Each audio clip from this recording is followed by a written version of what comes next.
buenas noches, gracias por la sintonía. Bueno, creo que es un momento político muy especial el que está viviendo el país. Lamentablemente, todavía nos cuesta pegar el salto de calidad en el debate político y nos vemos arrastrados a debates, a discusiones que son muy pobres, ¿verdad? Estamos discutiendo un supuesto complot contra el presidente de la República en un chat. El teléfono resulta que lo tenía el hermano del apoderado del Partido Colorado. Discutimos otra vez el tema de firmas fantasmas en una pretensión de enmienda constitucional. O sea, el debate es muy pobre. Y mi intención es un poco hoy entender cuál es nuestro escenario como país y qué podemos construir, porque tampoco hay que quemar todo, sino podemos decir... estamos en el peor, como dijo alguien, este es el peor momento desde el 89, eso es un disparate, pero obviamente no estamos tampoco en el mejor momento. ¿Cómo construimos a partir de entonces?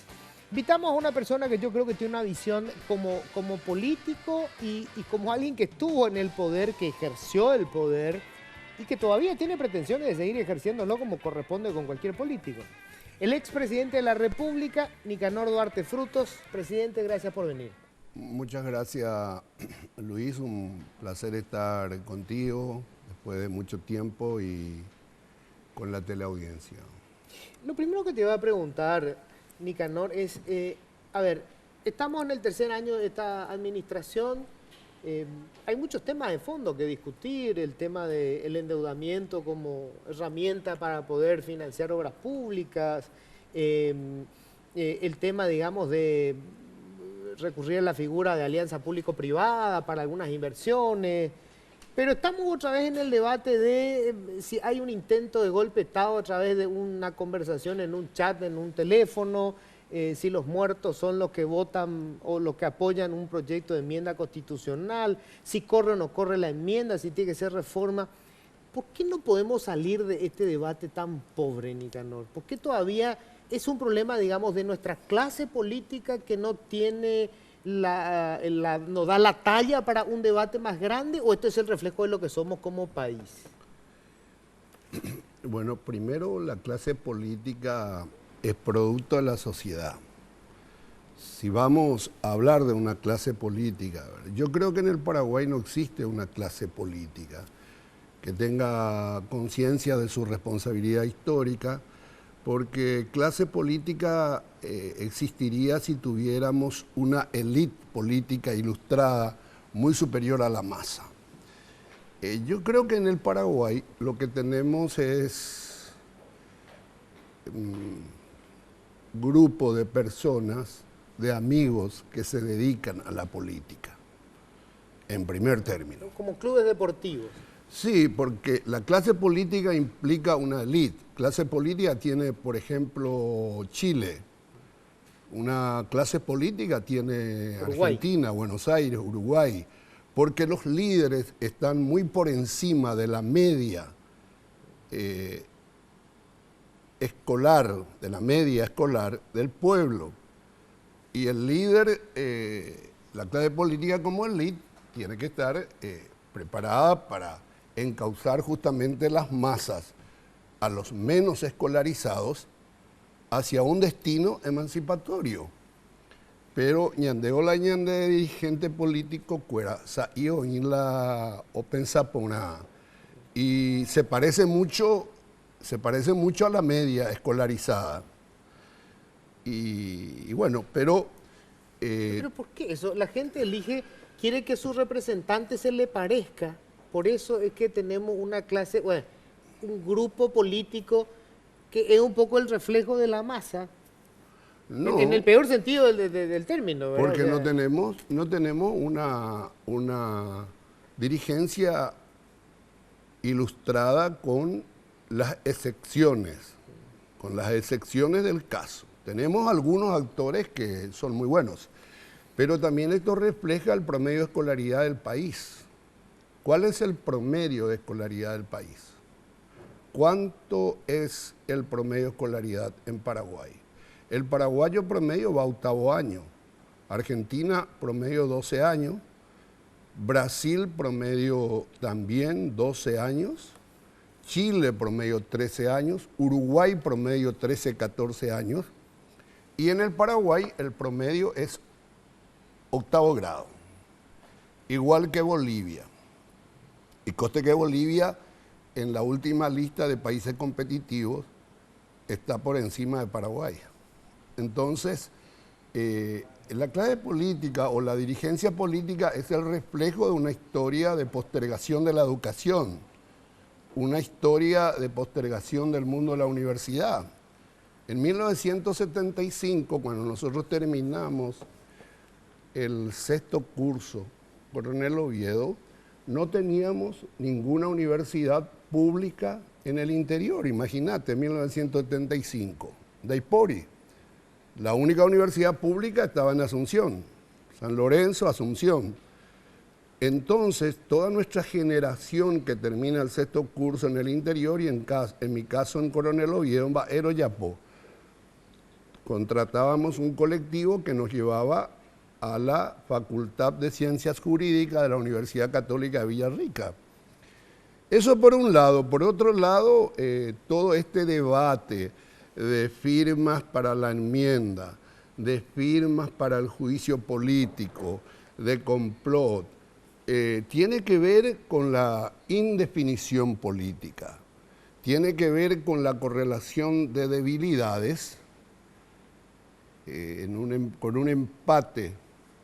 Un empate trágico, digamos, Entre los que quieren la enmienda y los que no quieren la enmienda. Pero a esto hay que sumar que hay una sociedad absolutamente indiferente sobre si sale o no la enmienda. En el año 2006, cuando en nuestro gobierno se habla de la posibilidad de la enmienda, en realidad hay que aclarar que nuestro gobierno no ha planteado ley de enmienda, ni en diputados, ni en senadores, ni yo como presidente llamé a convención para pedir mandatos imperativos, ni hice lo que Lugo había promovido ya siendo presidente a través de Carlos Pirisola, recolectar firmas. Pero aún así, cuando en nuestro gobierno se habló de la posibilidad de una enmienda, eso fue aprovechado por la oposición y por la prensa, por todos ustedes que hablaban de que se cernía una dictadura sobre la patria. Como ahora. No, yo no creo en eso, pero... No, te digo como ahora el mismo discurso de ahora. el mismo discurso, sí, pero irrumpe Lugo en aquella marcha sobre el supuesto afán reeleccionista de Nicanor, que nunca planteó ninguna de las medidas operativas que los presidentes hoy interesados han puesto en marcha. Entonces ahí surge el Lugo, pero en aquel entonces el único probable interesado en una reelección era Nicanor, era yo. Hoy el escenario cambió, hay varios interesados y los medios de comunicación que en aquel entonces ejercían un mayor monopolio del discurso, un mayor control del sentido común, hoy ya no tienen esa fuerza porque también Cartes tiene un conglomerado mediático y para Cartes y para mucha gente que hoy está como propietaria de los medios de comunicación, el trabajo periodístico finalmente es una cuestión de contrato de servicio para construir un relato conforme a determinados intereses. Entonces, ni Alegre puede sacar gente a la calle, ni Marito, y hay hasta cierta indiferencia en la sociedad con respecto a este tema. Yo creo que la apatía es absoluta, O sea, creo que hoy yo salgo a hacer una encuesta en la calle de la enmienda o la reforma, y creo que nadie tiene una opinión formada, no le interesa, no está dentro del ámbito de su preocupación rutinaria. Porque la política en Paraguay justamente exilió el discurso, exilió el pensamiento. A partir del ascenso de Lugo terminó el debate. Lugo va a llegar por una coyuntura, la división de nuestro partido, nuestra incapacidad de resolver una crisis, llega sin discurso, apoyado por toda la oposición, por la sociedad que veía que el desalojo del coloradismo podría significar el comienzo de una nueva etapa moral, de gran prosperidad. Todo fue finalmente una ilusión vana porque los vicios se multiplicaron y el desalojo del coloradismo no significó la llegada del paraíso terrenal en el Paraguay, por el contrario, el infierno. Entonces, el discurso terminó, Lugo va a llegar sin hablar, se va sin hablar. Y te dejo ahí porque te iba a preguntar, Cartes. ¿Qué pasa con Cartes? O sea, seguimos con la misma ilusión. Tengo que hacer la pausa. Brevísima. Ya volvemos.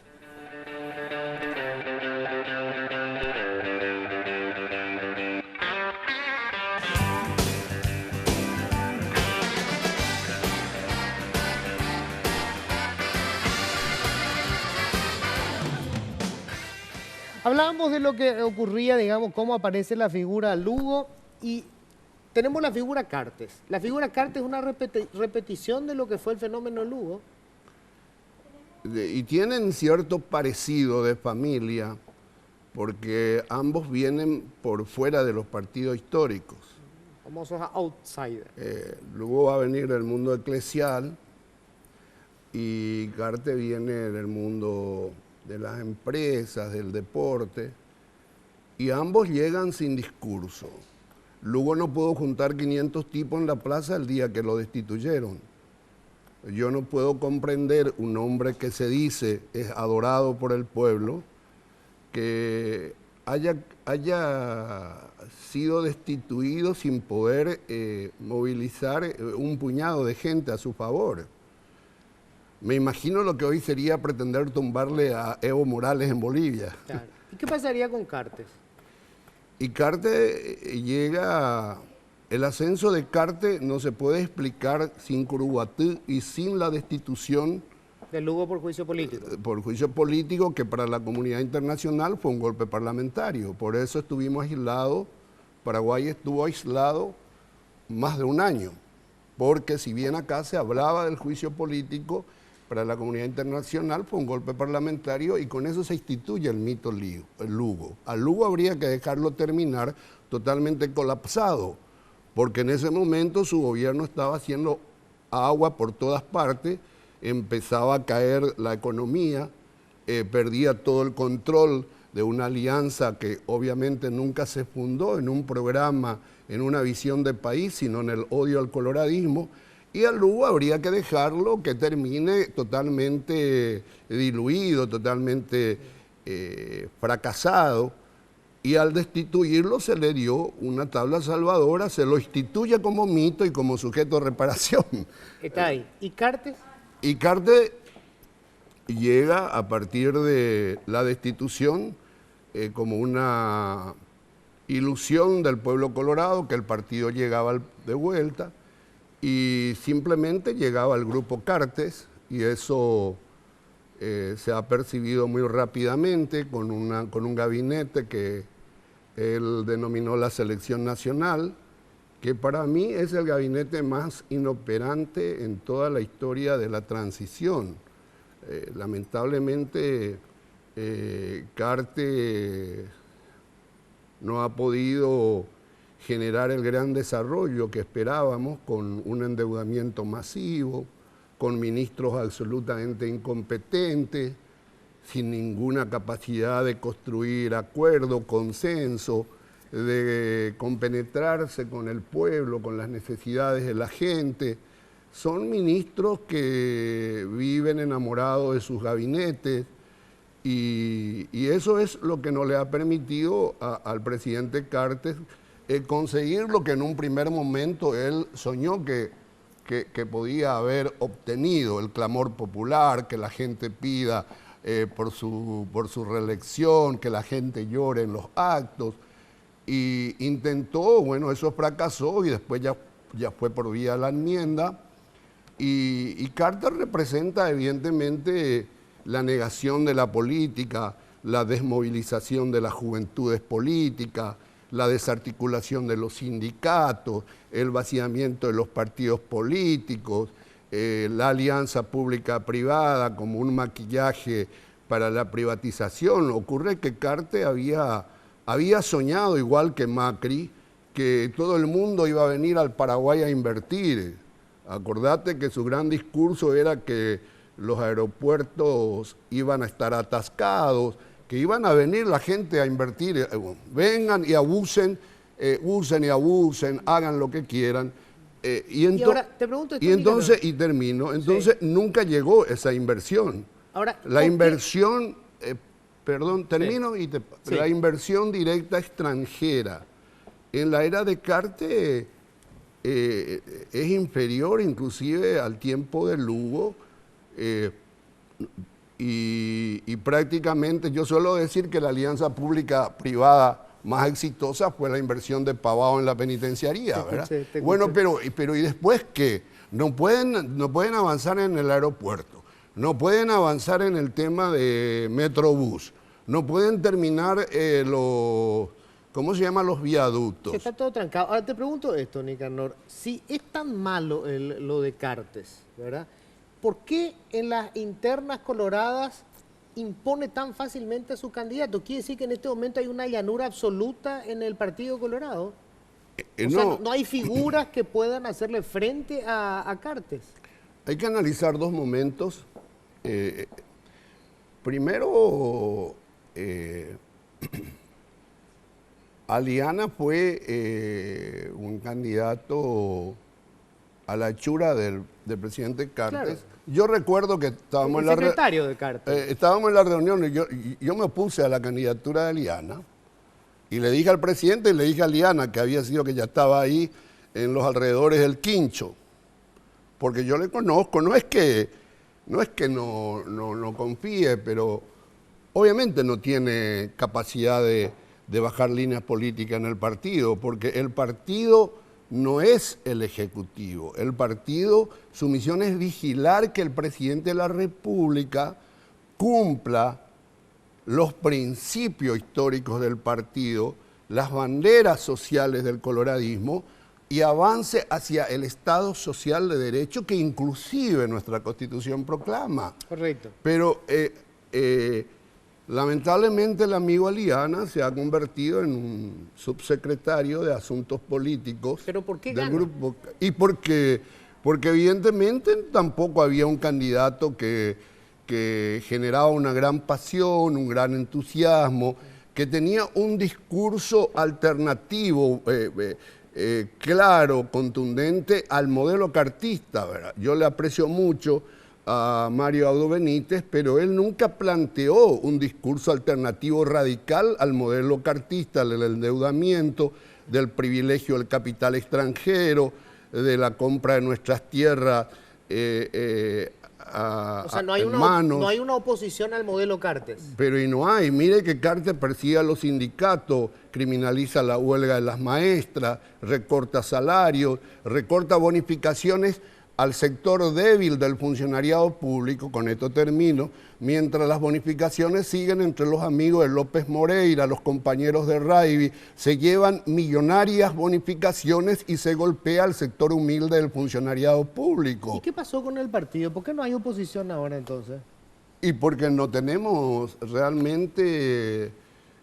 hay una crisis de liderazgo en el escenario político nacional. Pero si Cartes impuso o Cartes logró que su candidato ganara, hay que recordar que luego Cartes se declara jefe de campaña de las municipales y decreta a Ambrú Villaroga como el PC, y el partido va a recibir la peor derrota de toda la historia de la transición en las municipales. O sea, un presidente con 2 años de poder, que era Cartes en ese momento, con todo el aparato estatal, el gran aparato, el mentado aparato, el temido aparato, el poder del dinero. Pierde la municipalidad. Pero mira, no pudo lograr que gane un tipo que estaba en la conducción municipal, que era Samaniego. Y no solamente eso, sino convengamos que era un muy mal candidato también. Bueno, pero... no era Messi lo que tenía para candidatar. No, pero él dijo que iba a teñir de rojo el país y confió mucho en el dinero y en el aparato, y se perdió otros aspectos muy importantes para la seducción electoral, que es la discursividad, la construcción de la esperanza, la construcción de la identidad. La política es un sueño, la construcción de un sueño compartido, no es pago al contado simplemente. Y hoy, Nicanor. Pero no solamente que perdió la jefatura de las municipales a cargo de Cartes, perdió el partido en todo el país. Perdimos en Encarnación, donde tenemos ya Cenetá, el gobernador Naiti, donde vive Afara. Perdimos desde Encarnación todo el nordeste y en Central nos barrieron. Los votos de la oposición en las últimas elecciones municipales, en las recientes elecciones municipales, la oposición sacó 200.000 votos más que el Partido Colorado. O sea, la falta de conducción y el descontento que representa hoy Cartes, la desilusión, cada día también se va percibiendo en actos políticos y en resultados electorales, lamentablemente. Ahora te pregunto, dentro del Partido Colorado, la derrota de Cartes, vos decís, Cartes pierde en estas elecciones municipales, ¿supone el surgimiento de quién? ¿Hay oposición dentro del Partido Colorado? ¿Hay liderazgo dentro del Partido Colorado? Yo creo que sí. ¿Cuál? Y bueno, están surgiendo los líderes, nosotros estamos... ¿Quién, vos? No, yo no sé si soy yo, pero sí nosotros planteamos un discurso claramente alternativo. ¿Y quién es nosotros? Y el Movimiento Progresista Colorado y muchos amigos que estamos recorriendo el país tratando de rearticular un proyecto nacional y popular. Nosotros, mi querido Luis, pensamos que el destino final del coloradismo no puede ser la constitución en un partido conservador, en un partido al servicio de los grandes monopolios, de las grandes corporaciones, del capital extranjero, de las privatizaciones, de la persecución a la clase obrera y campesina, como es hoy el Partido Colorado de Cartes, de José Ortiz, de Barrio Canal, de López Moreira. Nosotros no podemos quedar cruzados de brazo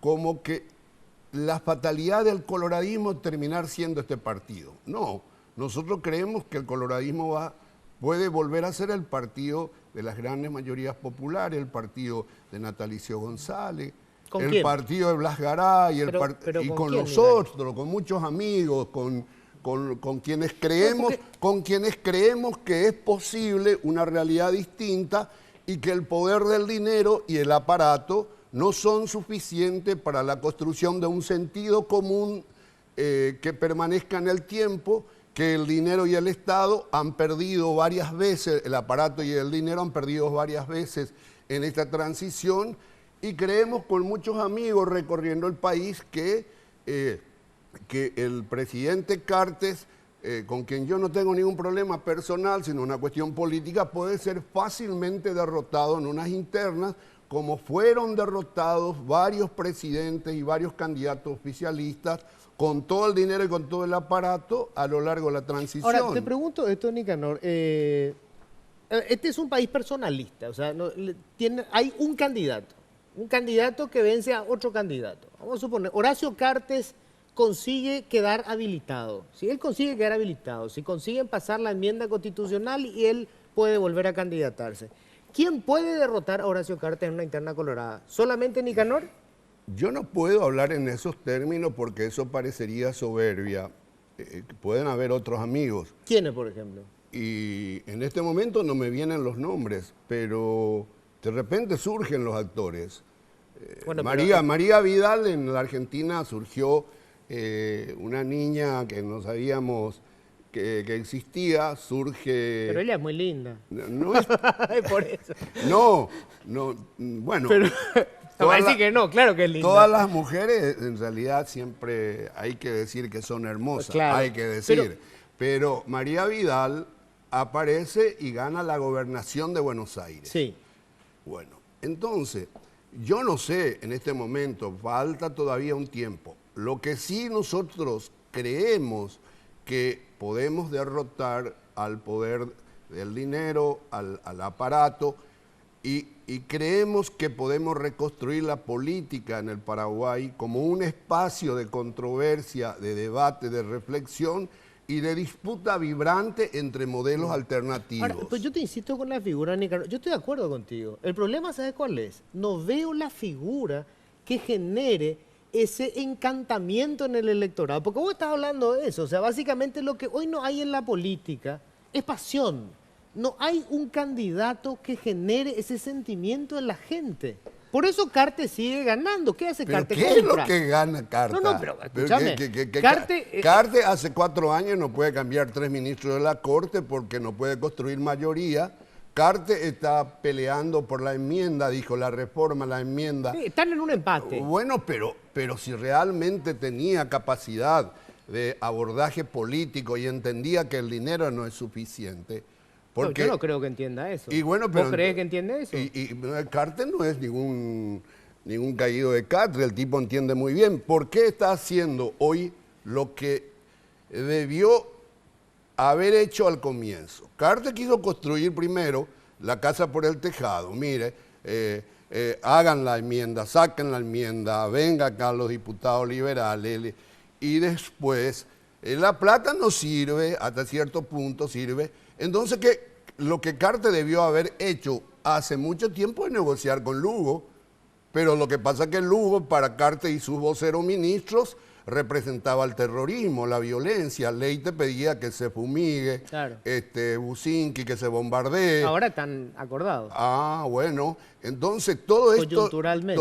Pero todo esto es producto de la improvisación, de la incapacidad de hombres que llegan al poder sin ninguna concepción mínima de lo que representa la conflictividad ineradicable de la política y la necesidad absoluta de construir diálogo, consenso y acuerdo. Entonces, toda esta incapacidad del presidente Cartes, incapacidad política y la improvisación de Lugo, todo esto que está generando en el país, crispación, tensión, parálisis, y se habla de cualquier cosa. Pero lo que no veo, Nicanor, son las figuras que te permitan ir hacia otros rumbos. O sea, no solamente, o sea, está bien, vos estás haciendo un trabajo con tu grupo político, están conversando, pero el escenario del debate mediático requiere que aparezcan esas figuras. Esas figuras no han aparecido, no conozco una sola figura en este momento. Pero ¿ustedes creen que el debate solamente se da por radio y televisión? No necesariamente. Pero yo te voy a decir algo, el monopolio del debate ha perdido hace mucho tiempo los diarios y la televisión.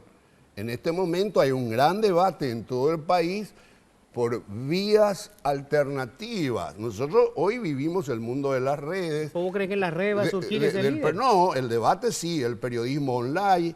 O sea que hay gente invisibilizada por los medios convencionales. ¿Por qué? Porque a los dueños de esos medios convencionales, televisión y diario importante, no les gusta, no les conviene que determinados actores aparezcan porque tienen una discursividad que probablemente choca con los intereses conservadores. Nosotros no podemos seguir sosteniendo, por ejemplo, el sistema impositivo que tenemos en el Paraguay. El tabaco tiene que pagar 30% de impuestos. No es posible que Cartes vete el impuesto a la soja y aplique el impuesto a las cooperativas, que encarece el crédito a los sectores populares, que no pueden llegar a los bancos. Entonces, este es el debate que nosotros estamos planteando, que ustedes no saben porque es la primera vez que me están invitando después de 20 años. Pero, Nicanor, vengo hablando con no sé cuántos referentes políticos y hasta hoy no puedo hacer que se sienten a debatir esos temas. Los temas que eligen para debatir yo no fui son invitado. Otros. Pues te estamos invitando pero ahora. Te estoy no dando sé por qué me invitaste ahora. Seguramente lo que no ha pasado, ya no hay otra gente a quien invitar y de repente yo soy el elegido. Lo haría solamente con Vidal. No, mentira. Tengo que hacer, mi señor me va a matar después en casa. Una pausa, enseguida estamos de vuelta.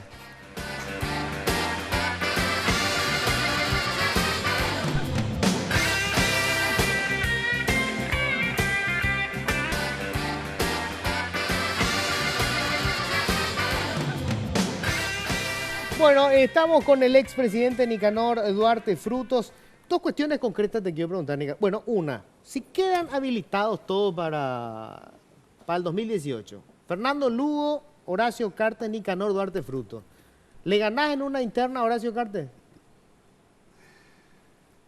Creemos que el amigo presidente Horacio Cartes no es imbatible y con mucho respeto y cariño le vamos a derrotar en las internas coloradas y él sabe que le vamos a derrotar. Aunque no quedes habilitado, vos vas a jugar estas elecciones, estas internas. No, ¿cómo no? Si No, habilitado para presidente, te digo. ¿Cómo? Que aunque no quedes habilitado para postularte para presidente, suponiendo que no corra la enmienda, igual vas a jugar las internas vos. Como con un proyecto parlamentario. Con un proyecto político, claro. Con un proyecto parlamentario. Claro, y con algún candidato a presidente puede ser, supongo. Puede ser, hay que ver. Y creemos que el presidente Cartes cometió muchos errores. Él negó la política, negó la política, negó la importancia de los partidos. Y yo siempre digo, si Cartes tanto hoy cuestiona el coloradismo, ¿por qué no hizo lo que decidió, el camino que eligió, por ejemplo, Caballero Vargas Fadul? Ellos creían que los partidos tradicionales estaban contaminados, estaban todos corruptos, y se jugaron por partidos nuevos y regresaron a sus casas. Y si realmente el presidente Cartes tanto hoy cuestiona el coloradismo, a la dirigencia, a la moral, y yo creo que la moral es un tema en el cual los amigos de Cartes tendrían que caminar con cuidado, porque la dirigencia colorada, los líderes humildes, son realmente personas que sirven a su comunidad, pero él ha menoscabado a toda la dirigencia política, pero no solamente eso. El pueblo vive un momento de desazón, la caída de la capacidad de consumo, baja el poder de consumo, el 98% de los bonos soberanos van a obras viales, no hay inversión en tecnología, en investigación científica, en más hospitales, y estamos haciendo ruta para los grandes grupos concentrados de la economía. Acá los extranjeros que vienen para comprar nuestras tierras y vienen para instalar maquila. Yo no he visto ningún empresario que haya venido a invertir más allá del cableado o de autopartes en proceso de industrialización de nuestra materia prima. Y lo peor es que... La maquila es industria. Sí, pero es una industria que paga 3% el impuesto y que se contenta con mano de obra no calificada. No estamos hablando de inversiones que tienen interés inclusive en que las universidades vayan calificando a los recursos o a los jóvenes. Entonces, ahora, eso hay que decir. Ahora, quiero aterrizar porque se me va a acabar el tiempo en la cuestión política partidaria. ¿Vos le ganás a Horacio Cartes en una interna? Nunca las profecías son contundentemente inapelables, ¿verdad? Pero ¿Crees sí, que le ganás? Pero nosotros tenemos la absoluta convicción de que el presidente Cartes nunca tuvo adversarios políticos. Le ganó a Zacarías Irún, que es un líder distrital, y luego le ganó a Efraín Alegre, un tipo que no tiene ninguna construcción popular, ninguna... ¿Y Lugo? Lugo le ganó a Blanca Ovelar por nuestra división interna y después cayó y llegó a esa Bueno, pero Blanca Ovelar eras vos. No, nosotros perdimos. Vos también eras jefe de campaña de facto. No hay transferencia total de votos, pero sí yo reconozco, pero la derrota al coloradismo es producto de una crisis interna. En nuestras internas votaron 820.000 colorados y Blanca va a terminar en las nacionales con 560.000 votos. Evidentemente que hay una crisis que lamentablemente nosotros no pudimos resolver y somos responsables en ese momento. Ahora, Nicanor, en su momento esa escisión del Partido Colorado tuvo varios protagonistas. Uno de los más importantes fuiste vos. Pero bueno, digamos, uno puede corregir los errores políticos. Eventualmente, si vos pudieras ser candidato, ¿vos creés que podés unir las fuerzas coloradas otra vez, que el grupo que hoy eventualmente le está apoyando a Cartes, ya sea por intereses económicos o porque cree realmente, se unirían todos en torno a una figura que en su momento fue polémica, por supuesto, como Nicanor Duarte Frutos? Primero, yo no creo en la unidad granítica. No, más vale. No creo en el pensamiento único, ni mi afán es que todo el mundo en el coloradismo se una y tenga un mismo pensamiento. Sería muy aburrido para mí. Sería muy aburrido y sería antipolítico. Correcto. Lo que sí podíamos construir grandes acuerdos con sectores populares del partido y obviamente siempre en el coloradismo, que es un partido grande, van a haber sectores ultraconservadores que respondan a las élites económicas dominantes. Eso siempre fue parte de nuestra historia, así como siempre tuvimos vertientes populares nacionalistas que planteaban la reivindicación de las banderas sociales y una mayor igualdad y una presencia activa del Estado en la regulación de la economía y en las políticas impositivas que nos permitan una distribución de la riqueza que finalmente nos lleve a la concreción y la materialización de derechos sociales básicos como la educación, la salud, el empleo, la jubilación digna, no como es hoy, que están usando la plata del IPS para las grandes obras viales, no como es hoy, descontando salarios de funcionarios públicos, golpeando a los docentes, congelando los salarios, vetando el presupuesto por cuestiones absolutamente de rencillas, inexplicables. Si existiera un poco de madurez política en el Ejecutivo y también en el Parlamento. Ahora, una cuestión clave, Nicanor. Quien vaya a asumir en el 2018 tiene que hacer 3 grandes reformas que pasan por acuerdos políticos que no hemos conseguido hasta hoy. Hay que hacer una reforma, lo que vos decías, del sistema educativo, hay que hacer una revolución educativa, hay que hacer una reforma del sistema de salud público, que está en este momento obsoleto, y hay que hacer una reforma del Poder Judicial. En los 3 vos sabés que hay sectores que tienen que renunciar a privilegios, obviamente, y hay que llegar a acuerdos. El Nicanor, que en su momento, digamos, tuvo enfrentamientos fuertes, eventualmente podría conseguir esos acuerdos políticos. ¿Hay una clase política que nos puede llevar a esos consensos, Nicanor? Claro que sí. Mire que nosotros instauramos 7 leyes fundamentales en menos de 7 meses mediante un acuerdo que personalmente había llevado adelante con los líderes de los partidos políticos. De acuerdo. Nosotros establecimos primero la ley de la caja fiscal, con cajas fiscales que estaban en quiebra, hicimos la reforma tributaria del 10-10-10 para formalizar la economía en un momento de default selectivo, en un momento de gran desazón en el mercado financiero, creamos la ley general de garantía en el banco, creamos el nuevo código aduanero, habilitamos y creamos, por ejemplo, la Agencia Financiera de Desarrollo, que fue una institución importante que hoy está totalmente desviada de sus fines originarios. Creamos la Red Paraguaya de Exportaciones, cambiamos 5 ministros de la Corte, triplicamos el presupuesto. Cambiaron 5 por otros 5 bueno, que son iguales. Pero eso el Poder Judicial sigue siendo desastroso, pero eso es otro problema. Bueno, pero ese es el tema de fondo. A mí lo que me interesa no que vengan y cambien a estos ministros por otros que sean de otra corriente. Pero no tenés otro mecanismo para cambiar ministros y que no sea por vía del Congreso y de los órganos de representación partidaria. Entonces hay que cambiar la Constitución y elijamos entonces los ministros de la Corte, no sé, por votación, o que un consejo de ancianos, de sabios, venga a decirnos quiénes van a ser nuestros ministros de la Corte. Pero mientras tenemos esta Constitución que establece un mecanismo de Consejo de la Magistratura y establece un mecanismo por la vía parlamentaria, no tenemos otra vía, hermano. Entonces jugamos una reforma. No, y la reforma es que si no nos gusta que los partidos políticos participen en la configuración del Poder Judicial, entonces que la Constitución diga que se establecerá un consejo de ancianos, de hombres sabios que vendrán a decirnos quiénes van a ser los ministros de la Corte. El problema es quiénes van a ser esos. No es una mala idea.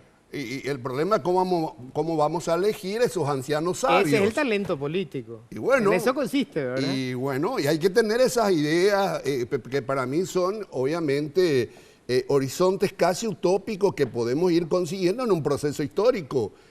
Pero el problema es que la Constitución que hoy tenemos no nos permite otra vía que elegir ministros de la Corte, jueces, apelando al Consejo de la Magistratura, bueno, pero al vos Senado. podés hacer una buena negociación y una mala negociación. Hicimos una mala La negociación. La voluntad del presidente no determina los procesos históricos. No, por supuesto. Debe haber una ciudadanía nueva, debe haber un empresariado que también piense de manera distinta lo que debe ser la República. Hablando de utopías. Y bueno, pero lo que pasa es que en el discurso del bienpensantismo asunceno, que para mí a veces peca de... Cándido. Es una buena palabra, una palabra generosa. Peca de cándido, una palabra generosa. Cree que todo el mal pasa por la política. Lo que pasa es que todos los estamentos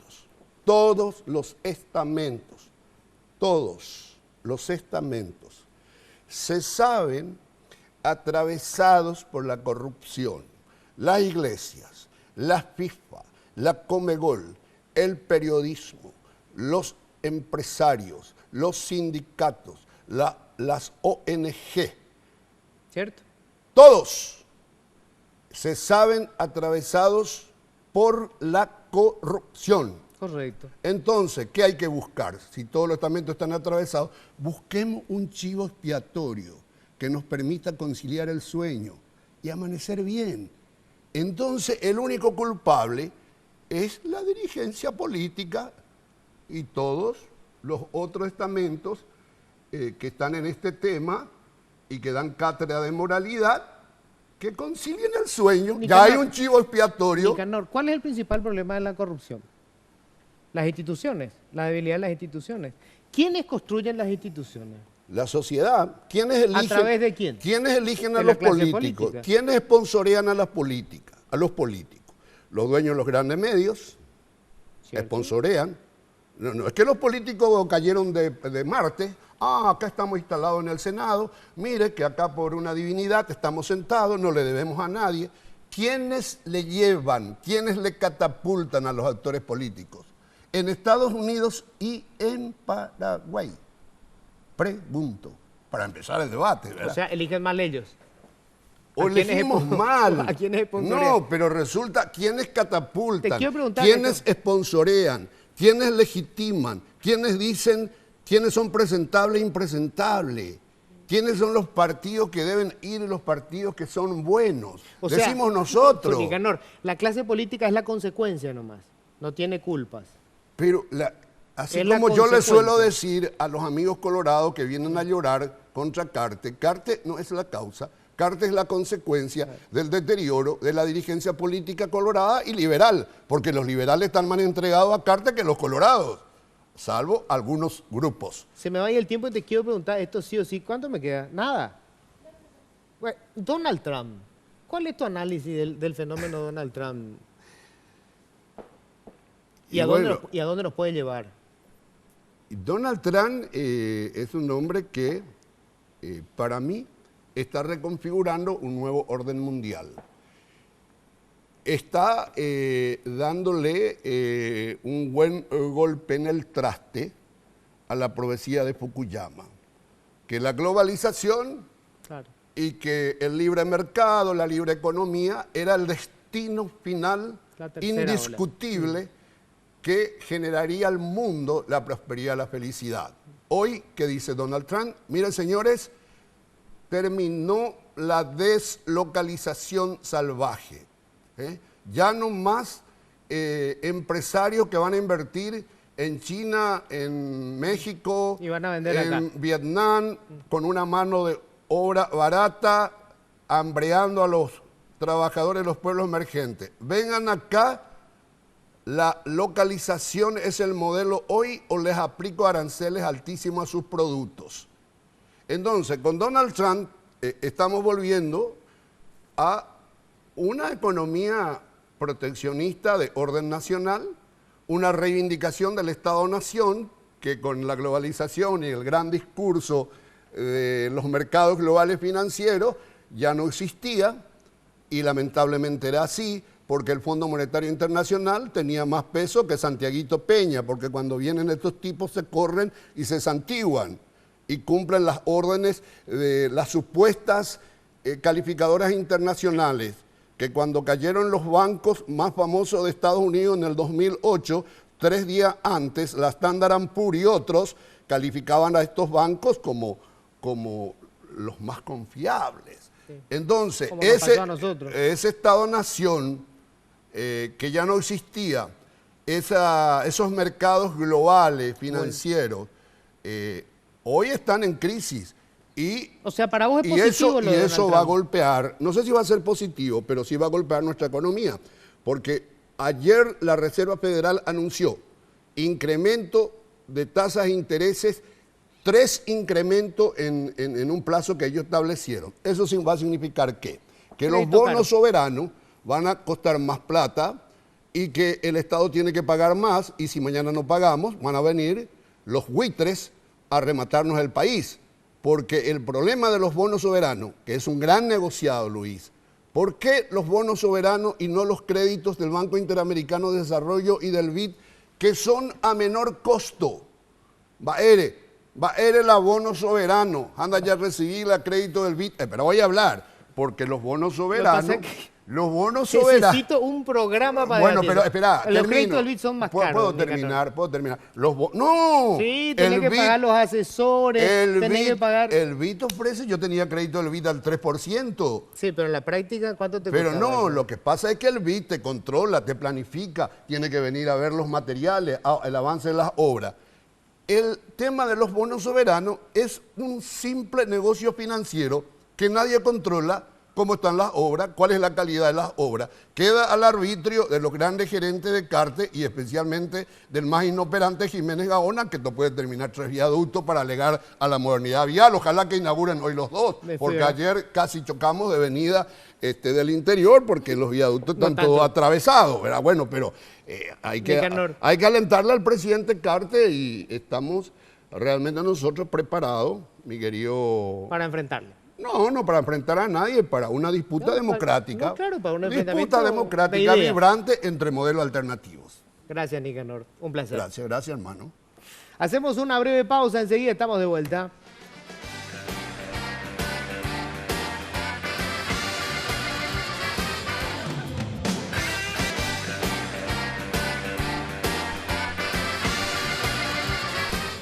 Bueno, señores, estamos ya en compañía de Guillermo Duarte, es el abogado de Desiree Masi. ¿Qué tal, Guillermo? ¿Cómo estás?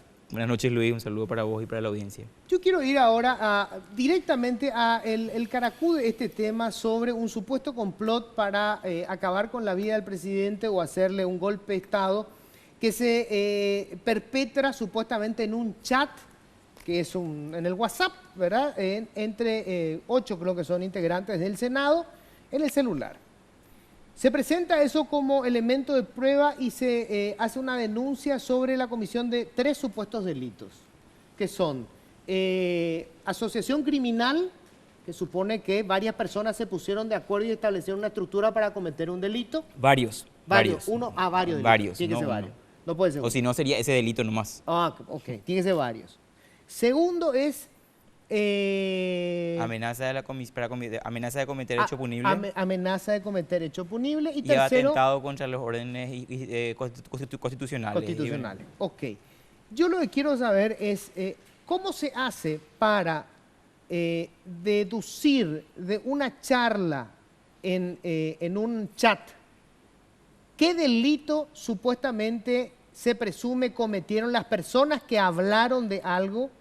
¿Y cómo establezco la calificación de ese delito? ¿Cómo se hace ese proceso? Porque acá te dicen, no, acá dice sicario, acá dice golpe, acá dice juicio político.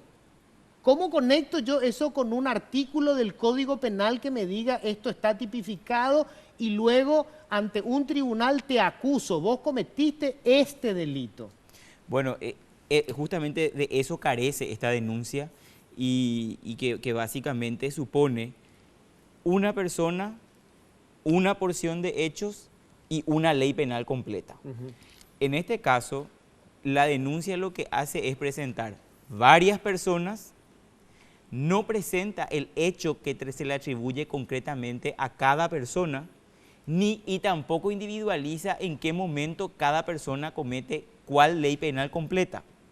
Y esto se presenta de esta manera confusa y sin el análisis jurídico penal, porque en realidad no se puede atribuir una porción de hechos a una persona y subsumir eso en una ley penal completa. Y acá hablamos de una ley penal completa y es relevante porque no tenemos un resultado. La muerte de una persona no existe. Claro. Que es básicamente, porque acá hablamos de un homicidio y la amenaza de cometer un hecho punible. Sí. Entonces, al no existir el resultado, ya tenemos que hablar de hechos punibles de peligro, tenemos que hablar de tentativa. Correcto. ¿La amenaza de qué es la pregunta? En la lógica sería amenaza de cometer homicidio. Eso es lo que... Claro. Ahí tenés solamente, yo hoy intenté conversar con el asesor, no asesor jurídico, el apoderado del Partido Colorado, cuyo hermano... es el que tenía el teléfono. El que tenía el teléfono. Okay. Entonces yo le decía, ok, explícame, porque él estuvo en la presentación, él no estuvo en esta presentación de delito, estuvo solamente Canilla, ¿verdad? Pero explícame, le digo, ¿cuál es el delito acá? Si estamos hablando de, la figura era... pretender la comisión de un delito. ¿Cómo es? Amenaza de cometer... Amenaza. Sí. Ok. Se habla de juicio político. El juicio político no es un delito. No. Es una no. figura que está en la Constitución Nacional. Claro, es que eso es lo que pasa. Cuando empezamos a analizar y vos le confrontás con estos chats que en realidad son collage, porque son cortes y se cortan y se pegan para aparentar de que se quiere hablar de contratar un consecario, pero te salen con el juicio político. No, pero también se habló del juicio político. Claro, pero por eso, vamos a suponer de que son así. Desiree dijo, y ustedes están viendo eso, ¿verdad?, de que esto está pegado. Pero aún si no fuera pegado, yo no encuentro leyendo cuál es el delito. O sea, si yo digo, estoy harto de esto. ¿Cuánto cuesta un sicario? Uno de medio pelo. ¿Cuál es el delito que yo cometo? Y esa es la pregunta. Esa es la pregunta. ¿Dónde está la otra? Porque, en primer lugar, se mezclan los argumentos para sostener. Porque termina ahí ahí termina. Sí. Uno busca, yo sigo buscando en todo lo... Y ya no hay más nada que tenga que ver con la contratación de nadie del sicario. Se acabó ahí. Después se habla de, justamente se mezclan cuestiones y publicaciones periodísticas de lo que es la vinculación de Jarvis con la liberación de Arlan Fick, y esas conversaciones se mezclan como también formando parte de la contratación de los sicarios. Que es otra conversación. Otra conversación, para que eso mezclan para querer construir a lo mejor el atentado contra... Claro. Vamos por partes. Tengo la pregunta, dice Desiree Masi supuestamente ahí, estoy harta de esto, no dice de este tema. Estoy harta de este tema. ¿Cuánto es lo que cuesta un sicario, uno de medio pelo? Así ya no ocurre la conversación en el chat, ¿verdad? Pero así está presentado. Claro, vamos a suponer que fuera así. De todas formas, preguntar cuánto cuesta un sicario, uno de medio pelo, ¿supone un delito? No. ¿Se puede probar que yo quería si yo quiero un sicario, ¿cómo probar si yo no lo quería? Pero me van a decir que puede ser una tentativa, que estoy urdiendo un plan para matarle a otra persona. Yo estoy tratando de buscarle lógica, ¿verdad? Claro, a todo esto. Este tema, primero hay que preguntarse, y es la gran pregunta, ¿qué es lo que es este tema? Claro. ¿Quién dice que este tema es Horacio Cartes? Canillas. Este tema en el chat no le vincula a Horacio Cartes, pero queremos matarle a este tema. Claro. ¿Verdad? Porque eso es lo que está literalmente ahí escrito. Entonces, yo digo, ¿cuánto es lo que cuesta un sicario? Bueno, eso es básicamente la generación de un plan. Pero para que una planificación sea punible, estamos hablando de tentativa, necesitamos que dé inicio de ejecución. Exacto. Porque la voluntad que se queda en la mente no es voluntad, decían ya los romanos. Voluntas in mente retenta, voluntas non est. Entonces, si eso queda en la mente o si no se ejecuta, no hay un plan armado, porque ¿cuánto le cuesta un sicario de medio pelo nomás? Y se queda ahí, estaríamos hablando de incluso una tentativa inidónea para la contratación de una persona para matarle al tema, ¿verdad? Claro. Al tema, porque al tema es lo que le... Temicidio. Claro, es un temicidio acá lo que tenemos. Entonces, pero se acaba ahí. no tenemos otras conversaciones que nos den cuenta de que esto era... Siguió. Claro, siguió o que existió Claro. con una ¿Cuál era conversación el precedente y nada, se acabó allí. El otro es una conversación, comienza Desiré contando lo que es un hecho público, que es lo que yo le decía hoy justamente al hermano del que tenía el teléfono, ¿verdad? La abogada de Jarvis Jiménez Pavao, en entrevistas públicas, yo le hice una de las entrevistas, dijo que supuestamente Jarvis Pavao recibió el pedido de que hiciera contactos con gente del EPP que estaba presa para negociar la liberación de Arlan Fick y que inclusive en algún momento él habría puesto dinero para eso. Esto lo dijo esta mujer públicamente. En la supuesta conversación de Desiré Masi dice lo que hay que hacer es, o sea, agentes del gobierno negociaron con Jarvis, le pidieron dinero a Jarvis para pagarle a Arlan Fick. Eso es así y existe la prueba, no sé qué dice entre paréntesis, porque la mujer dijo que había una grabación. Eso hay que conseguir para hacerle un juicio político al presidente Horacio Cartes. O sea, al presidente, para hacer un juicio político, dice Desiré. ¿Es eso un delito? No, si es un mecanismo institucional para remoción de una autoridad, en caso de que fuese así, y esa información no es una información generada ni no es una atribución de Desiré al presidente de la República, sino que, como decís, es una cuestión que proviene de Laura Casuso, que hicieron incluso entrevistas con el propio Jarvis en la penitenciaría. Sí. Entonces, jurídica, primero quiero bajar esto al plano esencialmente procesal. Sí. Eso no está en la denuncia de Canillas. No está. No, acá pues vamos cambiando el argumento a medida que se va refutando la explicación. Cuando cae todo este tema del sicario y se ve que es un Brorey, entonces profundizamos en el chat y se van extrayendo partes para tratar de solidificar la idea de ya no del homicidio, sino de matar la Cartes, sino de sacar la Cartes.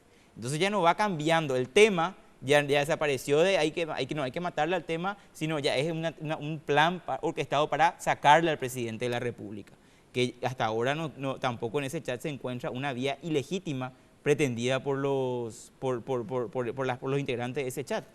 Se me fue el tiempo, te quiero preguntar esto para cerrar, para entender un poco cómo va a terminar esto, Guillermo. Hasta el momento es una denuncia, cualquiera puede denunciar cualquier cosa ante el Ministerio Público, atendiéndose a las consecuencias, ¿verdad? Por supuesto, ¿verdad? Ok, se hizo una denuncia ante el Ministerio Público, estos son los chats. ¿Cuándo esto se puede convertir en algo grave? Si es que el fiscal que tomó el caso termina imputando. O sea, si el fiscal, que es lo que lo que se siente es la presión al fiscal para que tome una decisión sin investigar.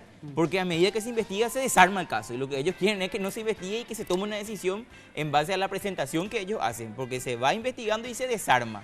La historia de Canillas se va cayendo a pedazos. Sí. Los González Báez no tienen cómo explicar el bochorno que pasan para decir de que ellos desde agosto no tenían cómo llegar al cartismo. Entonces uno investiga un poco más y se cae el caso, y la presión que hay sobre el Ministerio Público es de tomar decisiones sin investigar. Y lo que nosotros estamos logrando es que se investigue porque a medida que se investiga se va a clarificar de que todo esto es una cuestión que no merece la pena que estemos discutiendo en este momento esto. Guillermo, te agradezco mucho. No, por favor, a las órdenes. Bueno, alguien me decía, hay que ser objetivo con este tema. Yo soy absolutamente objetivo. Los periodistas buscamos la verdad de los hechos. La verdad de los hechos es que esto es un disparate. Esto es un disparate.